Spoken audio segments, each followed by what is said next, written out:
এই কালকে যে পড়া ছিল সবাই একবার করে বাইশ দিন এখন ধরবো। জি স্যার। এই পড়া বাজে ধরবো। স্যার ধরেন, কোনো সমস্যা নেই। কাল্লু মাস্তান তুই ক বাংলাদেশের জাতীয় ইলিশের নাম কি?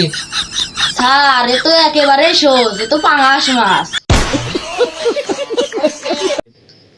এই মন তুই ক বাংলাদেশের জাতীয় শাপলার নাম কি? স্যার গোলাপ ফুল। এই মন্টু তুই ক বাংলাদেশের জাতীয় দোয়েলের নাম কি? আর এসব প্রশ্ন আমার ধরেন জাতীয় পাখির নাম কাক। স্যার এতক্ষণ তো আমরা ভালোই বললাম, আপনার এবার একটা প্রশ্ন ধরি। আচ্ছা ঠিক আছে, কি প্রশ্ন করবি কস। স্যার আপনি কোন পৃথিবীতে কয়টা দেশ? আরে পাগল, এসব প্রশ্ন কেউ কোনদিন করে কসনি। পৃথিবীতে দেশ হচ্ছে দুটো, একটা বাংলাদেশ আর একটা বিদেশ। স্যার কোন তো বিদেশের রাজধানীর নাম কি? আরে পাগলের মতো কি সব প্রশ্ন করতেছিস? এইসব প্রশ্ন আমার 1889 সালে পড়া। এই তো বিদেশে রাজধানী আছে উগান্ডা।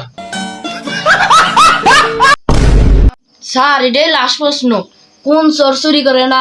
এই প্রশ্নের উত্তরটা আমি করতে পারলাম না রে। কোন চোর চুরি করে না রে? কে স্যার আপনি বলেন না, ডাইনোসর। স্যার এটাই লাস্ট প্রশ্ন, সাপের কয়টা পা আছে? আমি কি গুনিয়ে তুই জানে? তুই যে গুনিয়ে আগে যা, তোর এসব আলতো পাল্টো প্রশ্নের উত্তর দেশ মাইকে।